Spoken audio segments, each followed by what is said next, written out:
اعوذ باللہ من الشیطان الرجیم، بسم اللہ الرحمن الرحیم۔ وآمنوا بما انزلت مصدقا لما معکم ولا تکونوا اول کافر بہ۔ اور میں نے جو کتاب بھیجی ہے اس پر ایمان لاؤ،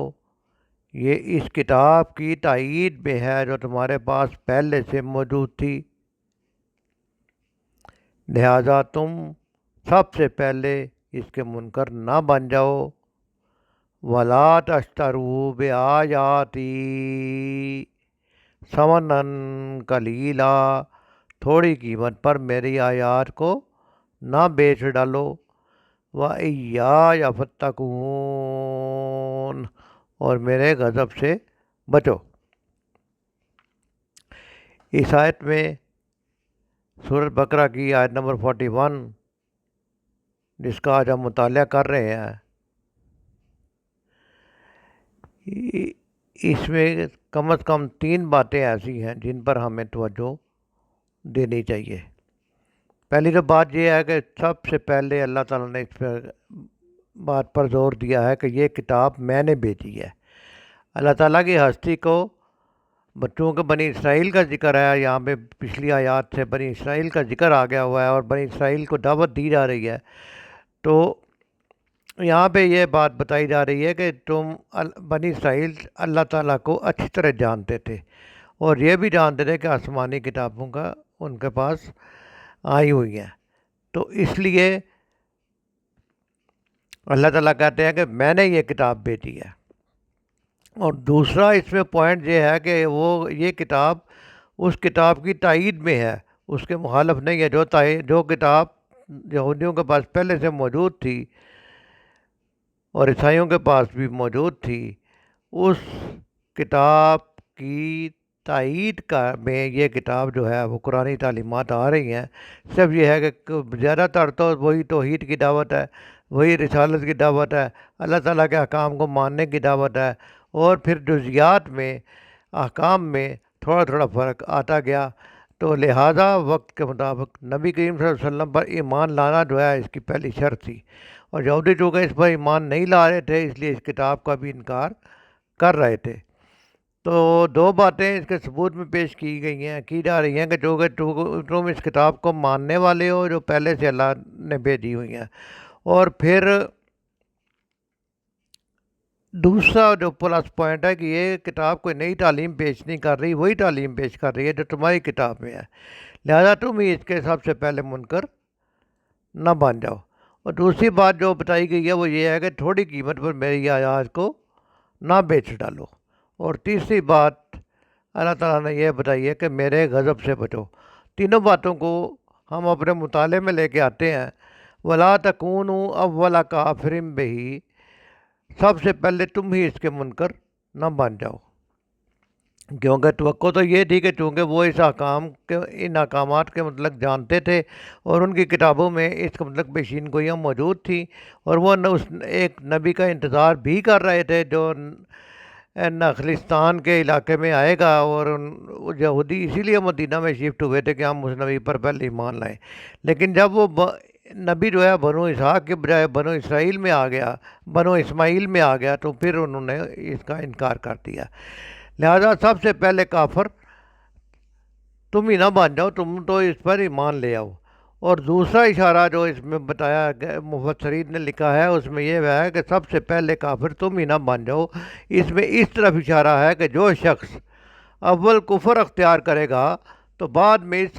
اس کو دیکھ کر جو بھی کفر میں مبتلا ہوگا اس کا وبال اس شخص پر پڑے گا جو اس سے پہلے کافر تھا، جس کی نقل مار کے جس کی طرف سے دیکھ کے دوسرے لوگ کافر ہوئے، جس کی طرف سے دیکھ کے دوسرے لوگوں نے انکار کیا، وہ بھی اسی طرح اس وبال میں حصہ تھا۔ اس طرح یہ پہلا کافر اپنے کفر کے علاوہ بعد کے لوگوں کے کفر کا سبب بن کر ان سب کے وبال کفر کا بھی ذمہ دار ٹھہرے گا، اور اس کا عذاب چند در چند ہو جائے گا۔ مفتی محمد شفیع صاحب لکھتے ہیں اس سے معلوم ہوا کہ جو شخص دنیا میں دوسروں کے لیے کسی گناہ میں مبتلا ہونے کا سبب بنتا ہے تو جتنے آدمی اس کے سبب سے مبتلا گناہ ہوں گے ان سب کا گناہ ان لوگوں کو بھی ہوگا، اور اس شخص کو بھی اسی طرح جو شخص دوسروں کے لیے کسی نیکی کا سبب بن جائے تو جتنے آدمی اس کے سبب سے نیک عمل کریں گے اس کا ثواب جیسا ان لوگوں کو ملے گا ایسا ہی اس شخص کے نامہ اعمال میں بھی لکھا جائے گا۔ اور قرآن کی متعدد آیات میں اور رسول صلی اللہ علیہ وسلم کے متعدد حدیث میں یہ مضمون بار بار آیا ہے۔ اس لیے سب سے پہلے تو یہ کوشش کرنی چاہیے کہ ہم نیکیاں کرنے والے اور نیکیاں پھیلانے والے بن جائیں، برائیاں کرنے سے بچیں، اور خاص طور پر ہمارے جب زیر دست اور جب برائیوں سے، بدعات سے، کوئی غلط تعلیمات سے، غلط تعویلات سے دوسرے لوگ بھی متاثر ہو جائیں تو اس کے عذاب کا خطرہ انسان کو اس بات سے بچا لیتا ہے اگر توجہ کرے کہ مجھے ایسے کسی کاموں میں نہیں پڑنا چاہیے، اور نیکیاں کرنی چاہیے، نیکیاں پھیلانی چاہیے تاکہ دوسرے میری نیکیوں کے ساتھ، میری تبلیغ کے ساتھ اگر عمل کریں گے تو مجھے بھی ثواب ہوگا۔ وَلَا تَشْتَرُوا بِآيَاتِي ثَمَنًا قَلِيلًا، تھوڑی قیمت پر میری آیات کو نہ بیچ ڈالو۔ اس آیت میں قیمت کا مطلب یہ نہیں ہے کہ اگر زیادہ قیمت ملے تو آیات کو بیچ دو، یا آیات کا غلط مطلب بتا کر یا چھپا کر لوگوں سے پیسے لیے جائے تو یہ تھوڑی قیمت پر آیات کو بیچ دینا ہے۔ اس کا مطلب یہ ہے کہ اللہ کے احکام کے مقابلے میں دنیاوی مفادات کو اہمیت نہ دو۔ احکام الہی تو اتنے قیمتی ہیں کہ ساری دنیا کا مال و متاع بھی ان کے مقابلے میں کسی کو مل جائے تو وہ ہیچ ہے اور قلیل ہے۔ اور اس آیت میں فتح القدیر میں ہے کہ اصل مخاطب اگرچہ بنی اسرائیل ہے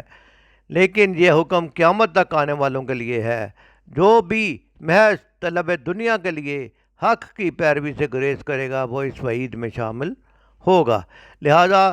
حق کی پیروی سے گریز کرنا اور دنیا کے تھوڑے سے فائدے کے لیے آخرت کے فائدوں کو چھوڑ دینا اسی آیت کے احکام کے زمرے میں آتا ہے کہ یہ آخرت کا فائدہ،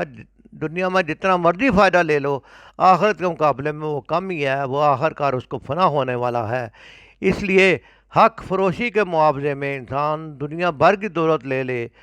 بہرحال وہ تھوڑی قیمت ہے، کیونکہ حق یقیناً اس سے گراں تر چیز ہے۔ اور تھوڑی قیمت سے مراد وہ دنیا کے فائدے ہیں جن کی خاطر لوگ اللہ کے احکام کو رد کر دیتے ہیں، اللہ کے احکام کے علاوہ فیصلے دیتے ہیں، اور اللہ کے احکام کو نہ ماننا اور تھوڑی قیمت پر دنیاوی فائدوں کو مد نظر رکھتے ہوئے آخرت کے فائدوں کو چھوڑنا یہ اصل میں ایمان کے کمزوری کی علامت ہے۔ اور اس آیت کے آخر میں تیسری بات جو اللہ تعالیٰ نے فرمائی ہے وَإِيَّايَ فَاتَّقُونِ، اور مجھ ہی سے، میرے غضب سے بچو۔